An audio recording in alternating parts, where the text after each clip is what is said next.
Hi and welcome to A World of Words. I'm Vanessa and today I'm going to talk about how to create your own magic system.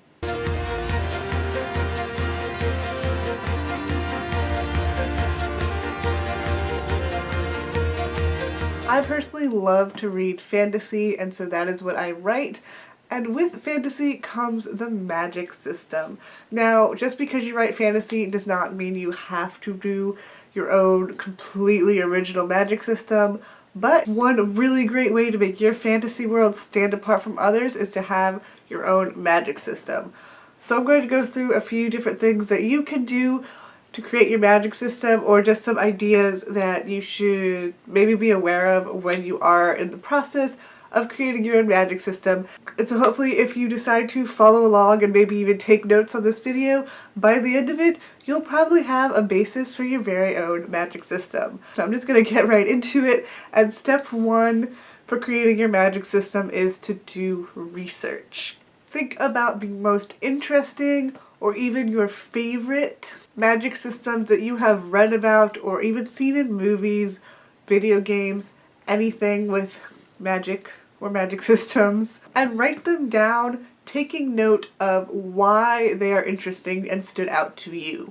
If you are feeling especially lazy, I don't blame you. I have already done this step for you. You can watch my video, Unique Magic Systems in Literature, as a starting point, and it'll hopefully get you thinking about other unique magic systems that you've encountered. Step two is to mix things up.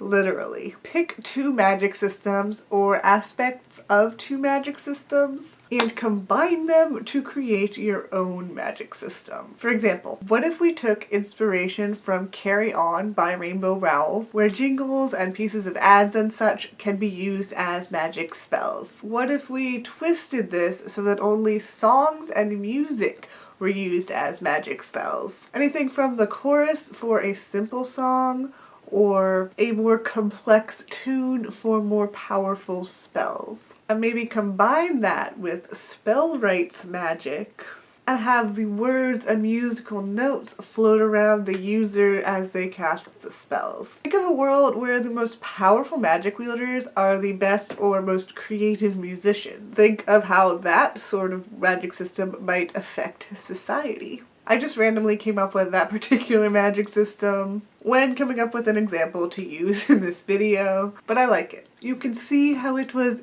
inspired by other magic systems, but it's not directly copying someone else's idea. In fact, if you were to come across this particular magic system in a book, I actually think it would work really well for a TV show where like you could burst into song and stuff. To cast the magic, maybe either a cartoon, but live action would be really cool. Anyway, you can see how it's kind of inspired by, but it's not directly copying its own idea. And that's what you can do when you are doing your research and brainstorming. Step three is to develop your magic system.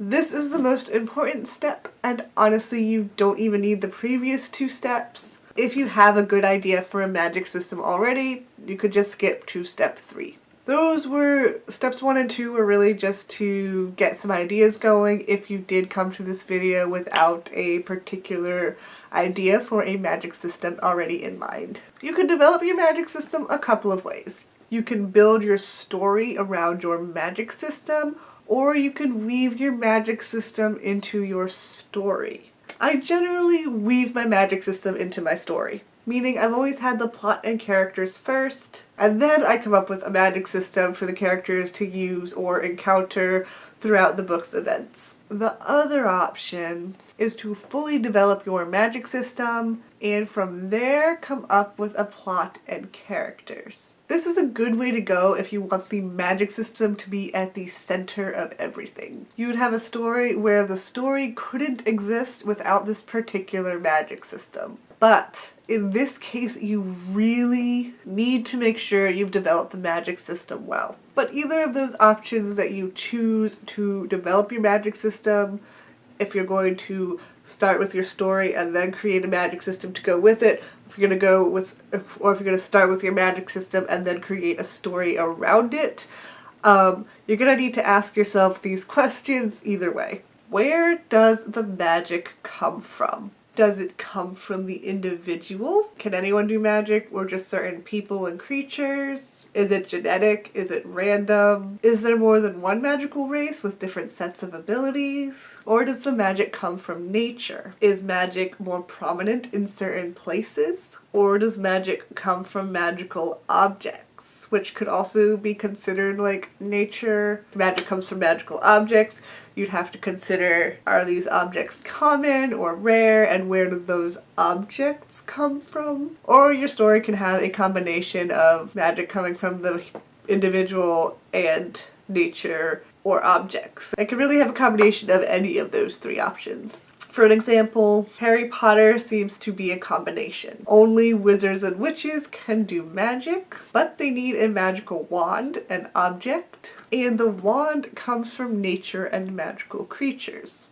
Also, is the magic inherently good or evil, or is it more of a neutral force? Is there more than one kind of magic in your magic system? And where do the different types of magic come from if there is more than one type? And what are some limitations of the magic? Can someone's magic run out? And if it does run out, how do they replenish it? For example, in Empire of Storms by Sarah J. Maas, a certain character who does wield magic, I'm not going to say who because I don't want to spoil anything, has to like go within herself and kind of like work on building her magic, trying to like bring up her magic because she only has so much magic within her at one time. She kind of has to like store up her magic and then use it all in like a big battle, and she could like reach within herself, and it's really well described how she reaches within herself to kind of bring up the magic, and then she just lets out a whole like bunch of it during a particular battle scene, and then like after that she basically passes out for a whole day or a couple days or something,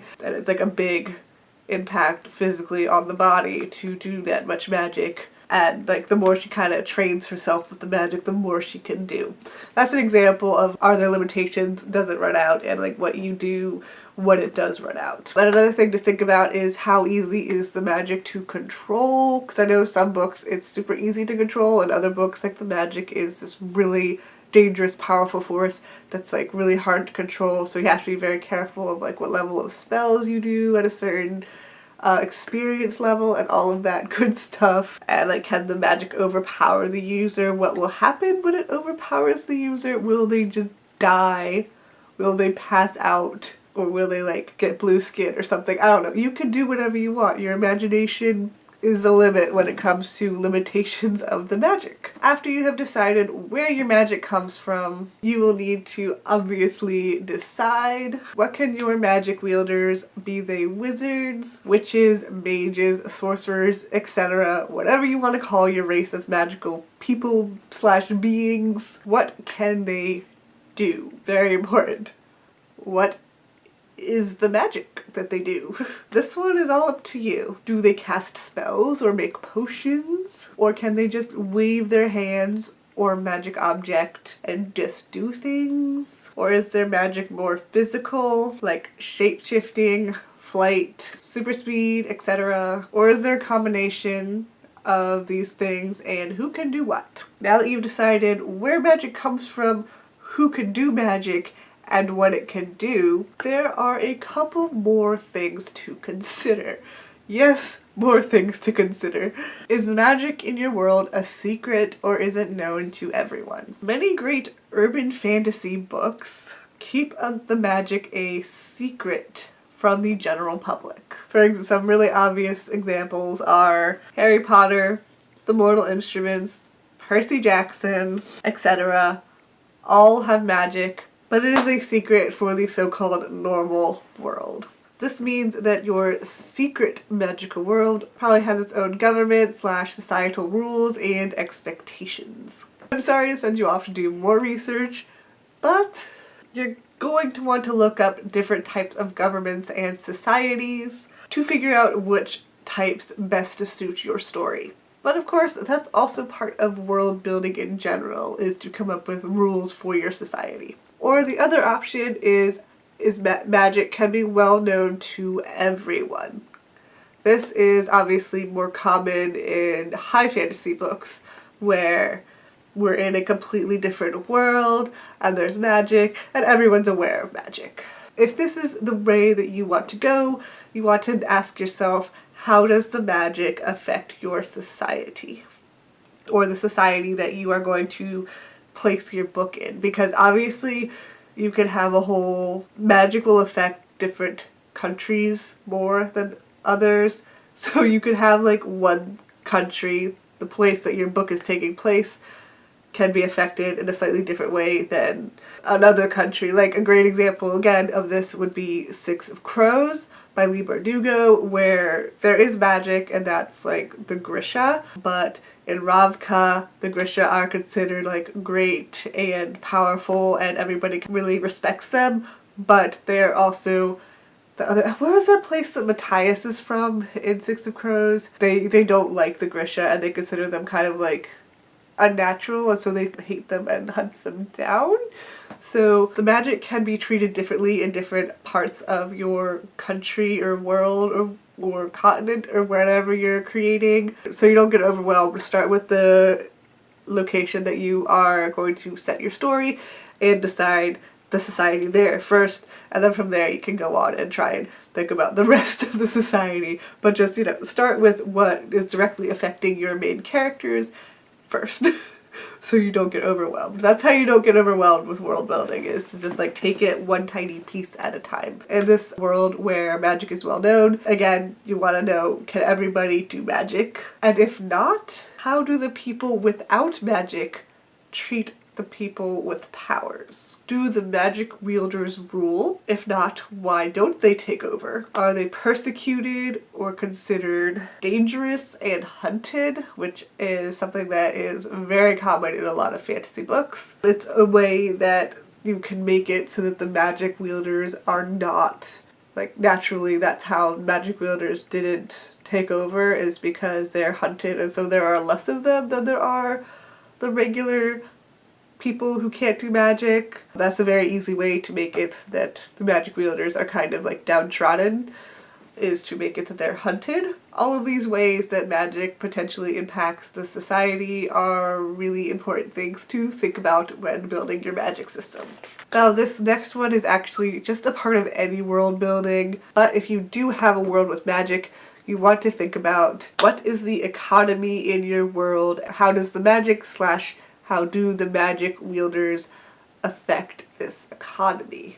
And I think that's going to be it for this video. I know there's always more to talk about when it comes to magic systems, but I do have to stop this video somewhere. So if you have been following along with this and thinking about your magic system, hopefully this has given you a place to start.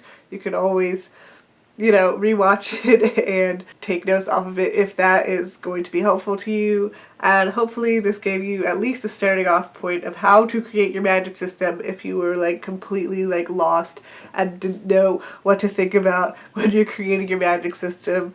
I read a lot of things about magic systems and writing advice in general, so I thought this would be a really fun video to make and hopefully helpful to people, because I know when I'm trying to create a magic system, I know there really aren't that many videos out there that go into a lot of detail on how to create magic systems and all the different options, and there are a lot more options than what I've even said. Really just do your research. Again, I don't particularly like research, but read as much fantasy as you can, get a bunch of ideas, and look up as many articles on creating magic systems as you can, and books on writing fantasy, and keep working on your magic system. Please let me know what you thought of this video in the comments below. Was it helpful? Did I miss something?